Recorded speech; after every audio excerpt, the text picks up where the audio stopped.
Можем ли българи и роми да живеем добре заедно и да бъдем приятели? И този въпрос си задаваме в последните дни и седмици. Ромския рап изпълнител Якудзата. Заедно с негов приятел. Вие сте приятели. Да, той ми приятел, че той е българин. И нали, всичкито тези сблъсъци, нали, да кажем, защото ние циганите, всички цигани в България и в София, всички гета, въобще не защитаваме цар Киро, ние сме против него. Разбираш, иначе не може. Ето, той направи така заради един всичките да страдат, да се дигат, да се правят. Защото ето ли са първо тия хора... Как един? Точно това говорим, че не един, а са много. Ама не, те са много. Става въпрос за цар Киро, за неговото семейство, нали? Това е станало в селото. Значи всичките бяха там агитките, ние сме против него, нали, да го хванат. Има си закон, има си държава, хванаха го, ще си го съдат. И те по едно време ние сме против циганите, да се дигат и тръгват към гетата. И оттам вече, нали, това се пали. Има ли смисъл? Точно това е, че не хората казват не е един цар Киро. Ами са още много цигански лидери по места, които... Знаеш ли какво става просто отделно? Не го само, че става просто това за цар Киро и отделно, че е циганин, че той не е циганин, той е кардараш, той не е от моята раса. Аз негови език не го разбирам. Каква е разликата? Каква е разликата? Нещо като българин македонец. Колко да е, нали, македонски горе-долу го разбираш, ама да тръгнеш да говориш с него, не го разбираш. Както те казват македонците, България е нали, тяхната. Е така е същата работа. Значи той кардараш, аз него език не го разбирам. А ти какъв си? Аз съм си циганин. Той не е циганин, той е кардараш. Значи те се купуват, те са много богати хора с злато, с имущество. Това е той. Значи те бяха всичките против него да го хванат, да го съдат. Ето хванаха го. Сега се дигат, пак против циганите отиват срещу гетото. То няма никакъв смисъл.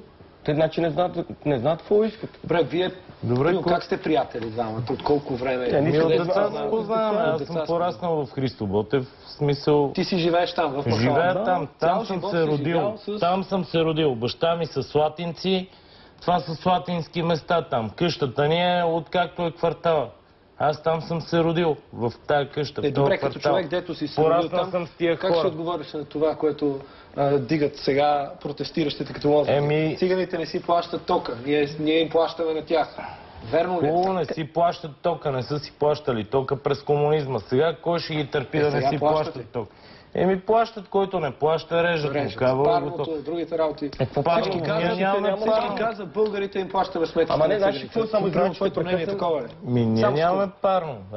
Не мога да кажа аз дали плащам сметката. Българите ли плащат сметката на циганите в крайна сметка? Защо да плащат българите сметката на циганите? Ето, нали, искаха демокрация, дойде демокрацията. През комунизма всеки крадеше.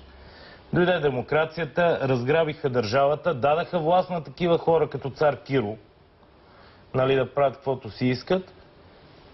Да фанат да ги разследват, да ги видят откъде имат тия пари, какво правят, що правят. Тия хора няма къде да работят. Примерно, една част работят в чистотата. Аз работя на паркинг съм. Дигам бариерата и свалям бариерата на паркинг. Това работа. Иначе целият проблем, нали, той тръгва от селото, ма колко да е това, тук става въпрос за София. Значи те, нали, да го хванат, да го съдат, да го правят. Значи, добре, пак се дигат отиват по гетата и второто, и тук става просто за омраза, защото цигани ще карат тия коли, защо ще живее в този палат, разбираш, тук омраза. Добре, тебе не те ли дразни, че той кара тия коли? Не, не е единствено. Кога ги снимаха тук в Бояна Драгалец, защо не се дигнаха да ходят към Бояна Драгалец, защото ще ги взриват българи на българи. Добре, този аргумент съм съгласен с него и аз съм го давал. Но знаеш ли какъв е проблемът? Че хората казват, той кара колите, той е богат и на него нищо не му правят. Държавата не му обръща никакво внимание, така както държавата толерира циганите, които не си плащат сметките и не си плащат. Не, това е много изтъркано. Това е старомодно. Това се използваше 97. Да, то е така. Значи ви сега. Във всички гета е над колко? 2 метра ли ти дире? Много е високо. Разбираш, не мога да се краде ток. Така. И всеки един, как мога да... Първо сега да кажа някой българин, че аз съм на негов гръб. Как като всеки един излиза и се работи? Даже толкова с 12 метра са стълбовете. И вече не се краде ток. Ела да се качиш горе, да се закачиш. Не може. Не си плащаш тока, идват откачат и готово. И нямаш ток. Казват хората, ние бачкаме, казват тези, които протестират. Значи една част работят в чистотата, друга част ходят по кофите, събират. Каквото намери по кофите, събота и неделя на битак.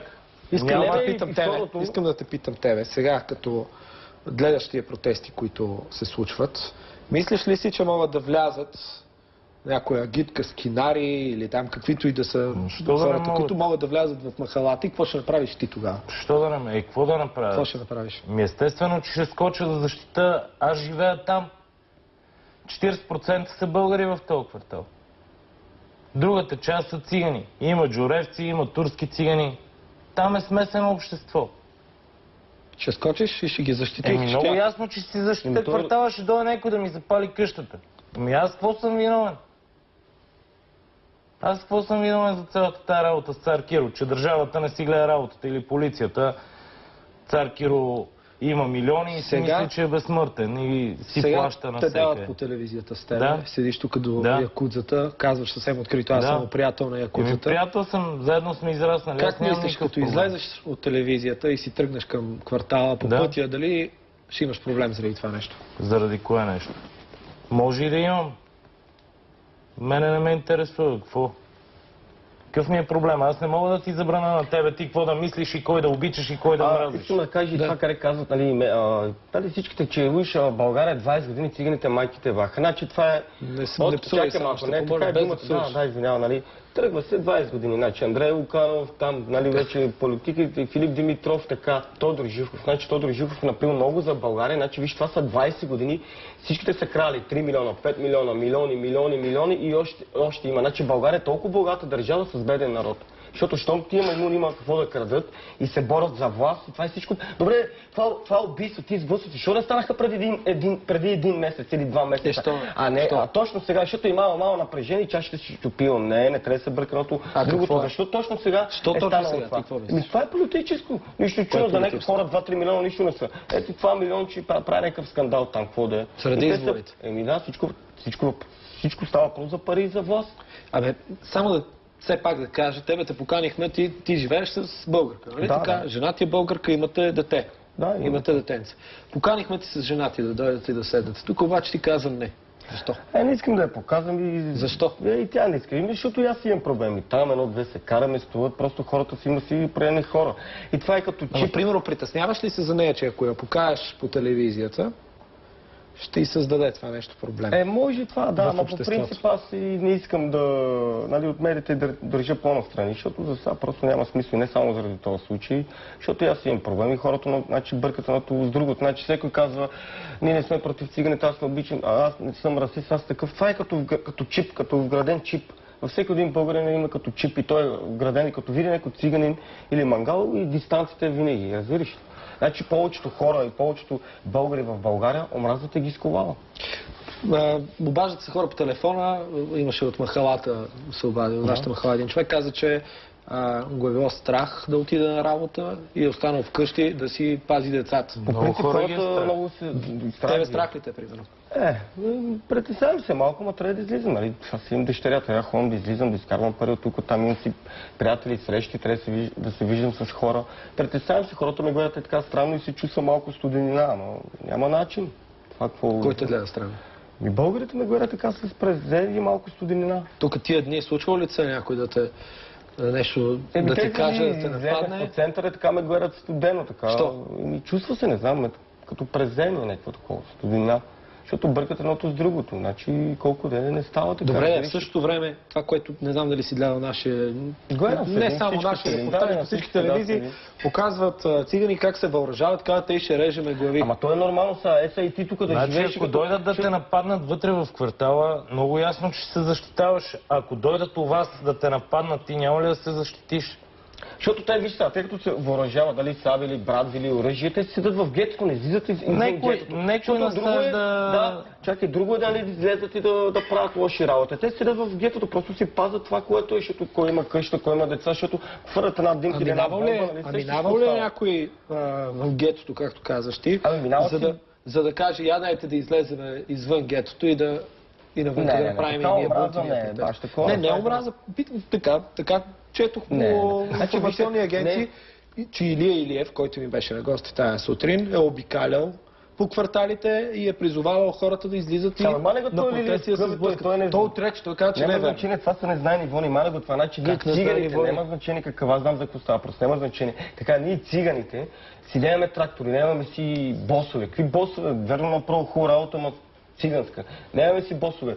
Това е начин, въпросът е до менталитет, как го приемеш и да набъркаш едното с другото. Все едно са, някой македонец да убие Сърбия и сърбите да се дигат срещу България да го... Ти си ми кажеш, че не се продават гласове в циганските квартали. И сега, има, не казвам, че не се продават. Има, но сега тези избори няма да стане това. Просто ако дойдат тия политици, може да се забравят те кулите.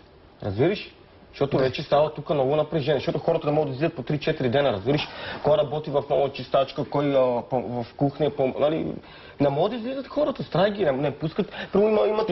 Заради това, което стана, това напрежение, може в ромските махали да кажат, няма да ви гласуваме. В такъв случай не искам да изтекли сутринта. Ще ви кажа пресен случай, нали?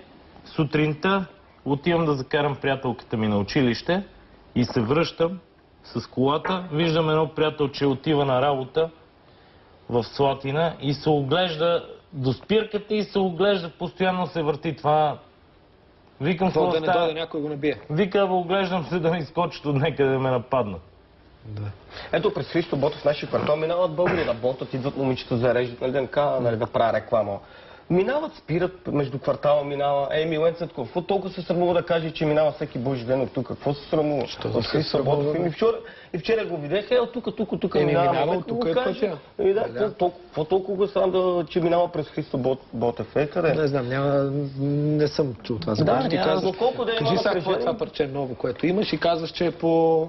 Казваш, че е точно по този случай. Да, точно поради това. Сега ли ти хрумна тия дни? Не, аз съм си я направил, но никъде не съм изпълнявал така цялата песен с музика, всичко.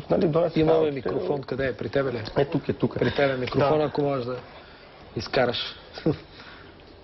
Значи тя е малко... Трябва ли да се изправиш или...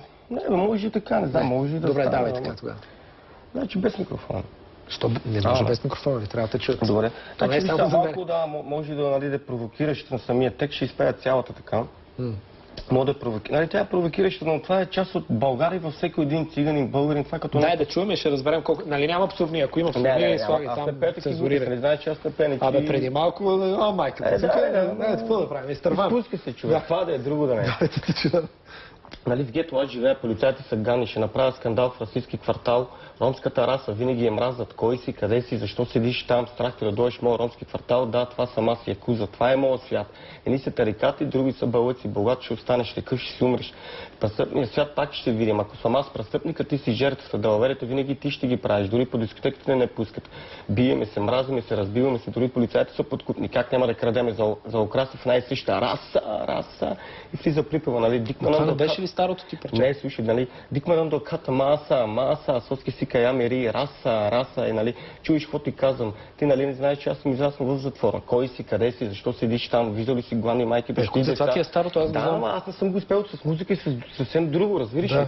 И точно тази песен аз никъде не съм изпял. Разбираш ли, повечето ромската е правечена. С музика никъде, нали? Аз съм използвал... Какво искаш да кажеш? Защото виж сега, аз съм използвал част от тази песен, нали, различни ваши колеги или медии, само, нали, от това. А с музика съм друго, знам, аз съм си гледал клипчето... Да, но това е на ромска, на български, точно не съм направил как трябва, разбираш. И припеве, нали, просто да има, все пак колко да е, тук сме родени в България, всеки дал клетва, служил за България, защото ако стане война и ако нападнат друга държава, нали всички ще се дигнем. Съединението прави силата.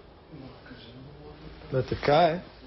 Значи цар Киро викаш на тия цар на теб. Какъв цар бе? Той кърдараш, той не е от моята раса. Всичките цигани в цяла България са против него. А някой друг цар има ли? Няма такива царове. Това е някакъв прекор, него цар. Аз знам, че от самата дума се дразнат много българи и аз съм дразнен. Какъв цар? Какъв е то, не знаем, воен, добре, че се разчу тук и се разчу какво толкова. Всеки знае с какво се занимава. Значи не е само той единственият престъпник. Всеки те са го пуснали до тук да стигне. Значи не си контролират нещата. Естествено, че има той чадър и с политици. Цар Киро прави ръки и глупости. Това е обществена тайна, че цар Киро заводи най-различни работи там за алкохол и такова. Кой го допуска да стигне до тук? Естествено, че той като има пари, това е власт, апарат. Това за колко време ще го забравим според вас, дето стана? Не знам. Мисля, че това са предизборни инсинуации, такива, дето винаги преди избори се случват разни работи. И като избереме президента? Като избереме президента, всичко ще отихне. Моите съболезнования на... Винаги, кога има избор, аз не гласувам. И да ти дадат 50 кин, така да... Глупост, аз да не съм някаква проститутка, не съм някой транзит. Благодаря ви, момчета, за този разговор. Хубав ден ви желая. Сега не видим.